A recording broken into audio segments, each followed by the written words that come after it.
Boa tarde, vida! Aos filhos dos nossos filhos, aos amigos dos nossos amigos. Com vocês, no podcast Nem Tudo é Só Política, Raul Alfredo no comando. E com Deus, vamos todas as manhãs, todas as tardes, todas as noites, porque só Ele salva, e eu não canso de dizer, porque em momentos de tribulação, pegue na mão de Deus e vá. Ele te guiar e te levará e guiará para o melhor caminho. Hoje estou aqui nessa tarde de sexta-feira maravilhosa com um grande amigo que conheci há muitos anos atrás lá na Assembleia. Ele foi, eu fiquei, mas ele foi para um órgão muito melhor, e aonde que ele já deveria estar há muito tempo pela sua competência e pela sua capacidade. Estou nada mais, nada menos que um garoto jovem que já está casado de 29 anos, Matheus Scheib, nada mais, nada menos do que ouvidor geral adjunto do estado de Minas Gerais. Matheus, é um prazer tê-lo aqui, meu amigo. Seja bem-vindo ao Nem Tudo é Só Política. Uma satisfação, meu amigo. Obrigado pelo convite. Uma alegria estar aqui. Uma alegria toda minha, Matheus, por você ter sido sempre essa pessoa educada, bacana, solista. Quando chegava, sempre com um sorriso no rosto, nunca maltratando ninguém, sempre com as mãos, com os ouvidos, literalmente com os ouvidos abertos a escutar sugestões, reclamações e o que vier para você. Matheus, você é um cara que está de parabéns, você está no lugar certo e no momento certo, porque você, com a sua calmaria e com sua esperteza, fineza, você sabe resolver os problemas, tirar eles de letra. Matheus, primeiramente eu gostaria de saber como foi a sua infância, Matheus. Como que nasceu esse menino, como que foi criado esse garoto, que você é um garoto, 29 anos é um garoto prendado, um garoto que sabe lhe comportar e sabe já estar tão preparado como você está. É com você, tá, Matheus? Obrigado. E aqui é diferente de tudo. Aqui você pode tomar água, pode brindar copo se você quiser, pode falar bem, pode falar mal, pode chorar, gritar, sorrir, brincar. Fica à vontade, Matheus, o programa é seu. Obrigado, meu amigo. Bom, essa pergunta evoca muitas coisas. Eu sou aqui de Belo Horizonte mesmo, de pais maravilhosos, devo tudo a eles, e de perfis completamente distintos e complementares que ajudaram a moldar essa educação. Meu pai é comerciante, centro da cidade, né, está 50 anos naquele centro, então cresci com ele no meio dessa... No centro de Belo Horizonte. Sendo dessa confusão. Minha mãe, por um caminho diferente, inicialmente até parou para criar eu e minha irmã, então dedicou inteiramente a nossa criação, que foi também de uma importância enorme para nós, e de formação graduada e pós-graduada em teologia. Então eu tive... tá explicado, tá vendo? Eu tive a praticidade do comércio na cidade com a intelectualidade, a espiritualidade da teologia, né? Em casa. E foi assim que eu e minha irmã crescemos aqui em Belo Horizonte. Estudei os principais anos da minha vida no Colégio Loyola, aqui de Belo Horizonte, onde participei ativamente também de todas as atividades lá da Companhia de Jesus, da formação. Eucaristia deles. E todo o trabalho de juventude naciana lá. E depois eu conheci, inclusive, minha esposa lá, fomos colegas de sala na escola, lá no Loyola. Conheceram jovens? Começamos a namorar no primeiro ano do ensino médio. Esse mês fazemos 14 anos de relacionamento. Nossa Senhora. Primeiros e únicos namorados. Vocês foram os únicos. Os únicos. Muito bacana. Isso é raridade hoje em dia. E aí seguimos e fiz Direito na Faculdade de Milton Campos. Fiz intercâmbio em Lisboa, fiz, né, outros estudos de verão também em outras universidades da Europa. E já quando voltei do intercâmbio, já emendei o meu estágio lá na Assembleia e lá fiquei. E fiquei, ao todo, mais de 7 anos na Assembleia até ir para o governo de Minas. Mas você não era funcionário público de carreira na Assembleia, né? De né? carreira, não. Eu entrei na Assembleia em 2017 como estagiário do deputado Gustavo Corrêa. Na época... Um abraço, Gustavo Corrêa. Tá faltando você vir aqui, viu, meu amigo? Tem que vir. Na época ele era líder da oposição no governo Pimentel. Sim. Depois que eu fui estagiário dele, eu fui assessor do primeiro ao último dia do mandato da deputada Laura Serrano. Que foi deputado do Novo. Do governo, deputada do Novo. e que hoje é diretora geral da ARSAI, né, da Agência de Regulamento de Saneamento Básico. Fui assessor dela e durante o mandato que me filiei ao Partido Novo, não entrei como filiado, entrei no processo seletivo do gabinete depois que me filiei. Terminado o mandato da deputada Laura, fui ainda assessor durante um ano, mais ou menos, a deputada Lúcia Falcão, na atual legislatura. Sim. Até que fui para o governo de Minas. Convocada a assumir essa nova responsabilidade. Comecei na Secretaria de Governo, comecei na Segov, na parte de tramitação legislativa, justamente no convívio, né, do dia a dia das pautas da Assembleia, e estou aí recentemente na Ouvidoria Geral do Estado. E aí eles viram que você tinha cacique para escutar as reclamações do Estado. Exatamente. Tá certo. Ô, Matheus, pegando carona, Matheus sempre muito educado, viu, Zé? Mas agora eu sei, é teologia, teólogo, a mãe é teólogo. Matheus, nesse país que vem com essa conturbação toda, essa polarização, direita, esquerda, Lula e Bolsonaro.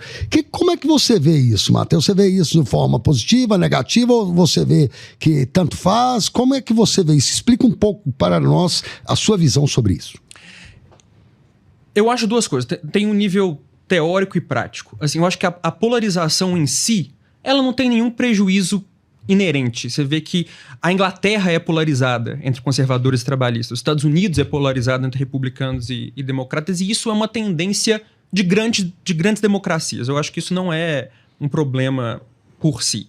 Eu acho que se tornou um problema a partir do momento em que a tensão na rua meio que travou alguns debates. Eu acho que a experiência da Assembleia foi uma experiência que me fez valorizar bastante o caminho da conversa, do diálogo, de construir consenso. A Assembleia, Minas opera muito assim, né? Minas opera muito em chegar ao acordo, tentar o mínimo denominador comum, é um traço nosso, né, na política em relação ao resto do país. Agora, a partir do momento dessa polarização, que eu acho natural, eu acho que as pessoas se posicionarem é normal, ter os seus valores representados na política é perfeitamente normal, suas preferências. Eu sou uma pessoa de um campo político explícito. Eu sempre fui uma pessoa de direita liberal.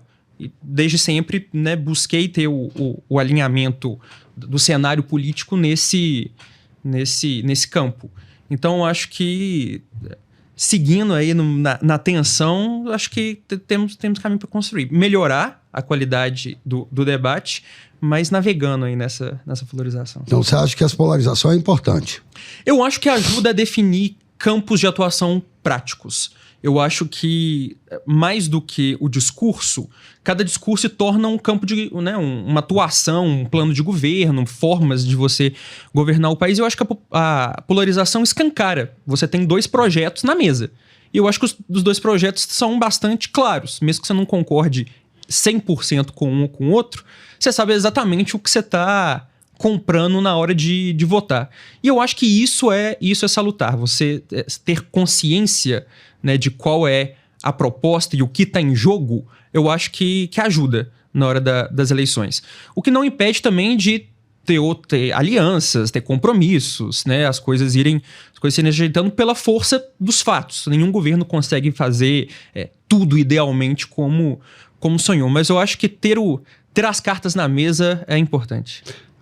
Tá vendo, gente? Falou o ouvidor geral adjunto do Estado. Ô, Matheus, fala para nós um pouco, querido, sobre a ouvidoria, porque não é todo mundo que é obrigado a saber o que é ouvidoria. Porque tem gente que fala até que é ouvido do Estado, é uma coisa que eu escuto na rua falarem, mas todos os lugares, órgãos ou lugares, chega a ter empresa, ela tem ouvidoria. Então explica para nós o que é essa ouvidoria, que você tem catedrático para falar sobre isso. Você tem propriedade para falar. Então explica para a gente um pouquinho o que é ouvidoria, e do Estado e ouvidoria geral, como é que funciona isso aí? A ouvidoria, ela é o que a gente chama de um órgão de controle interno, ou seja, é o próprio órgão tentando solucionar seus próprios problemas em primeiro momento. Então, a Ouvidoria Geral do Estado, ela é a ponte, né, a gente chama de Secretaria Cidadã, porque ela é a ponte de contato do cidadão com o governo, e qualquer área do governo passa, né, o contato do cidadão passa pela ouvidoria, porque a gente recebe as reclamações, as solicitações, as denúncias, os elogios, né, as sugestões, tudo isso entra. Reclamação eu sei porque eu já fiz reclamações em vários órgãos, ouvidoria, já fiz, e principalmente cartão. Então, no modelo do Estado de Minas Gerais, por exemplo, diferente da União, que faz parte da Controladoria Geral da União, no Estado de Minas Gerais é uma secretaria independente, autônoma, com orçamento próprio. Isso nos dá muita tranquilidade, né, muita força para poder trabalhar. A gente recebe, tria tudo, né, distribui para os órgãos coletar a resposta, responde ao cidadão. E não apenas a gente faz isso, que é responder o cidadão, mas tudo isso vira dado de inteligência para o gestor público conseguir fazer a política pública da melhor forma possível. Então a gente consegue, né, avaliando o todo, fazer a estatística de saber qual é o principal problema, o que as pessoas mais estão demandando, onde está o gargalo, tanto no tema, quanto no tempo, quanto no local, e tudo isso vira informação para o governador, para o vice-governador, para os secretários montarem a estratégia, né, de atuação do órgão para atender o cidadão da melhor forma possível. Então a gente consegue hierarquizar as prioridades também com base nos dados da ouvidoria. Então isso vai muito além, então é muito mais profundo a coisa só de uma reclamação, sugestão. Ele é o que é um pilar que funciona da governança do Estado. Da governança do Estado. É um pilar estratégico. Estratégico. Exatamente. Tudo passa por uma ouvidoria, então. Então, ao fazer todo esse arranjo, a gente tem, por exemplo, uma sala de situação permanente, onde o gestor público pode ver todos os dados, né, em tempo real. A gente tem tanto os nossos relatórios sobre o que o cidadão nos provoca, quanto a gente tem, por exemplo, 2 projetos estratégicos. Um é a nossa ouvidoria móvel, que é como se fosse a nossa ouvidoria itinerante. Nós vamos até o cidadão, nós vamos nos municípios, seja para divulgar a ouvidoria, seja para que o cidadão possa nos acessar mais facilmente, seja para fazer uma pesquisa qualitativa sobre um serviço público, para a gente ver se o serviço público está sendo prestado da melhor forma. Nós temos um outro projeto que é a Voz dos Mineiros, que é a nossa prestação de consultoria gratuita para os municípios, para as prefeituras de Minas montarem os seus próprios canais de ouvidoria, que é até uma obrigação legal. Existe uma lei federal que exige que todo ente da federação tenha o seu canal de atendimento ao cidadão. Então a gente ajuda também os municípios a formarem a deles ou a fortalecerem as deles. Então assim, a nossa visão de ouvidoria é infinitamente mais que um fale conosco. Tanto para atender e resolver o problema do cidadão no caso específico dele, quanto para auxiliar o governo a ser um governo cada vez mais eficiente, cada vez mais antenado com o que o cidadão está precisando do governo de Minas Gerais. Tá, mas é uma reclamação que tem pessoas que escutam ou é uma automático, tipo uma inteligência artificial? A gente tem... A nossa política é deixar a entrada livre. Então a gente tem tanto atendimento presencial, você pode tanto na cidade administrativa quanto na Casa de Direitos Humanos. Mas veja bem, antigamente deveria pegar o telefone, quando reclamava com uma pessoa. Mas nós temos o DISC, que é uma atendente em pessoa, que faz o atendimento no 62. Então nós temos o presencial, o DISC, nós temos pelo WhatsApp, aí sim, uma atendente virtual, que é a Bel, que por um lado é muito útil porque ela é 24 horas, então você consegue interagir com a Bel a qualquer momento. Nós recebemos também por carta, por e-mail, né, por ofício. A nossa política é receber da forma que for mais prática. Que for mais prática, entendi. Então é uma coisa que pode ser tanto arcaico como tão muito evoluído. Exatamente. Da forma como, né, não importa a preferência geracional, a preferência tecnológica. Tá vendo, gente? Pode mandar fax para lá hoje, para a ouvidoria, pode mandar cartinha, você não tá ouvindo ele falar aqui. Até telegrama eu acho nós temos no MGEP, que é o aplicativo que concentra os serviços digitais do governo, a ouvidoria também dentro do MGEP. Então a gente tem mais de uma dezena de formas de acesso. Tá, eu vou perguntar para você, Matheus, que você é um cara igual eu também, que está na rua todos os dias, tem muitos amigos, tem bastante vida comum na rua, né, social. De 9 pessoas, de 10 na verdade, que eu escuto, 9 falam mal de políticos. Ô Matheus, por que você... Eu acho que você na época também que você era assessor lá, ô Matheus, na Assembleia você devia escutar também, porque eles englobam nós também, eles englobam assessor e tudo, falam mal de todo mundo. Por que será que as pessoas estão tão revoltadas, se elas têm motivo para essa revolta, se é uma revolta geral ou se não, é umas coisas mais isoladas? Como você vê esse ponto, Matheus? Apesar da complexidade da pergunta, eu acho que todo anseio popular numa democracia ele tem que ser entendido como legítimo. Primeira coisa. Então, antes de falar que o povo não sabe, ou que o povo não deveria achar isso ou assado, primeiro a gente tem que receber qual a informação que o povo está dando.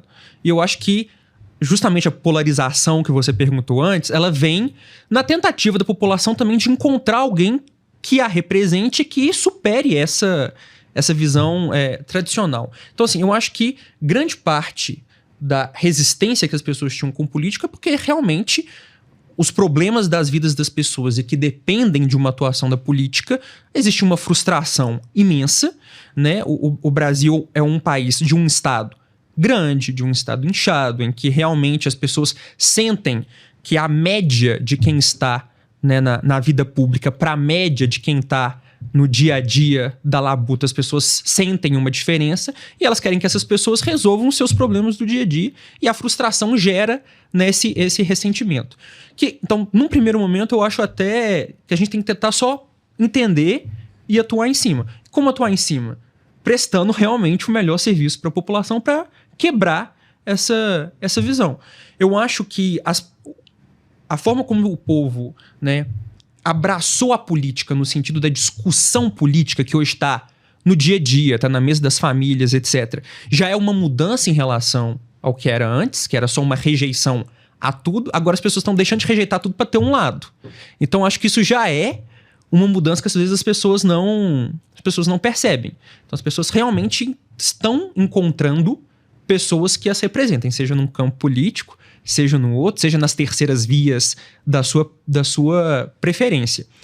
Agora, eu acho que o Brasil também tem que fazer o esforço, né, de cada vez mais moralizar a máquina pública, de prestar serviços mais eficientes, mais rápidos, né, que não demandem tanto da população no sentido do imposto, do tempo que elas dedicam para poder, né, fazer a máquina gerar. Eu acho que são interesses super legítimos que depende da classe política dar uma resposta à altura.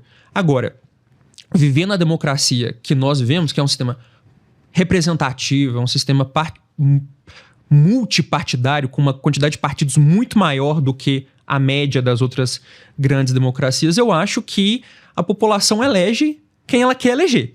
E aí também é um problema da fiscalização cidadã dos seus próprios eleitos, né, e de quem está ao seu entorno, de fazer com que, uma vez eleito, que esse sentimento permaneça, né? Então, acho que tem essa via de mão dupla. Uma vez eu escutei falar, pegando carona nisso que você está dizendo aí, isso é verdade. Eu escutei falar que a população nada mais, nada menos é do que o espelho que ele coloca lá em cima. E vice-versa. E vice-versa. O político é o espelho da população e a população é o espelho do político.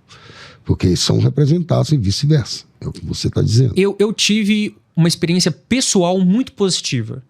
Tanto na Assembleia, tanto nos gabinetes em que eu atuei, quanto nos gabinetes que eu precisei interagir, articular, tanto com os funcionários de carreira da Assembleia, eu encontrei pessoas extremamente bem qualificadas, muito honestas e também bem intencionadas. Eu acho que existe qual que eu acho que é o fator ruim da polarização, fazendo gancho com a sua questão anterior? Eu acho que existe um certo preconceito no meio da polarização de você achar que quem não está no seu campo político ou não tem os fatos, ou não tem a inteligência, ou não é tão bem intencionado, ou quer levar alguma vantagem. E aí é forma de você desqualificar o outro ter direito à posição que o outro tem. Então, tudo que eu encontrei tanto na Assembleia quanto no governo foram pessoas muito inteligentes, pessoas muito qualificadas, muito honestas e interessadas em cumprir o melhor serviço público. Às vezes, com visões totalmente opostas, tanto à minha, quanto aos deputados com quem eu trabalhava, quanto ao governo, seja o governo que hoje eu participo da composição, seja quando eu atuei na liderança de governo na Assembleia. Então, eu acho assim, foi uma experiência muito rica no sentido de construir uma mentalidade que não seja de desqualificar, descaracterizar o opositor. Mas, assim, aceitar o debate. Vamos pro debate. Né? Assim, se a gente quer fazer política, a gente acha que isso muda a vida das pessoas, a gente acha que isso vale a pena a gente construir carreira nisso, vale a pena a gente dedicar, né, uma porcentagem gigantesca da nossa vida, tanto profissional quanto pessoal, na nossa família, nas nossas atividades eleitorais nisso. Então vamos pro debate, vamos levar isso a ferro e fogo. Claro, mas porque sempre, afinal de tudo, nem tudo é só política. Nem tudo é só política. Mas sempre, né? Sempre com respeito, né? Com respeito e buscando melhorar. Tá, nós temos um quadro aqui, já chegando quase ao final do programa, nós temos um quadro aqui, ô Sheib, que é rapidinho. Como você já conhece o programa, rapidinho eu falo e você me responde com uma frase ou com uma palavra. Perfeito. Vamos lá? Bora. O que você mudaria no Brasil hoje? Eu acho que o Brasil tem que... Essa foi difícil. Eu acho que o Brasil tem que deixar com que as pessoas consigam ter o espaço para poder primeiro tentar resolver seus próprios problemas, depois a sua família, depois a sua comunidade, depois a esfera pública. Profundo isso que você falou, hein? Cor. Vermelho.